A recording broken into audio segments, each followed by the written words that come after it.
সাবানদানি, কবি শুভ দাশগুপ্ত। মাকে আমি ছোটবেলা থেকেই সাদা শাড়ি পরতে দেখি।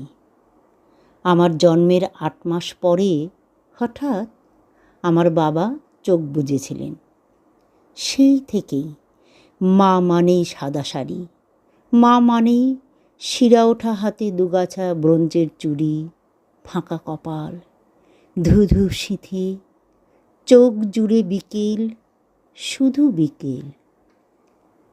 মার একটা বাক্স ছিল, একটাই, সেকেলে ট্রাঙ্ক। মাঝে মাঝে মা যখন খুলতো বাক্সটা, ঝপ করে ন্যাপথলিনের গন্ধ উঠে আসতো ভেতর থেকে। আমি জোর করে এটা সেটা নাড়াচাড়া করে দেখতাম।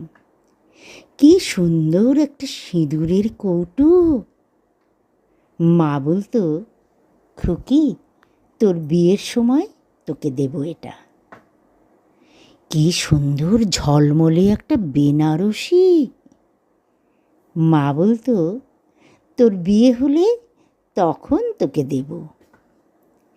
কি দারুণ দেখতে একটা সাবানের কেস!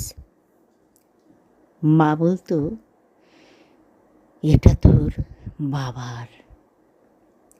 এই বলে মা হঠাৎই আনমনা হয়ে পড়ত।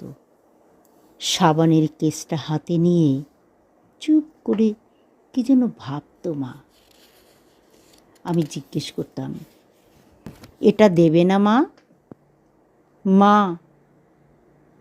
হঠাৎই সম্বিত ফিরে পেয়ে দীর্ঘশ্বাস ফেলে বলতো, হ্যাঁ মা, এ আর আমি নিয়ে কি করব, তোকেই দিয়ে দেব। 51বর্তী কাকা জ্যাঠার সংসারে চোখের জলে মায়ের দিন কাটত। লাঞ্ছনা, গঞ্জনা, অপমান এসব দিয়েই ভাত মাখত মা। আমার সাদা শাড়ির মা, ফাঁকা কপাল, ধুধু শীতের মা, চোখের চাওয়ার আষ্টে পৃষ্ঠে জড়িয়ে থাকা বিকেল নিয়ে মা, আমার মা।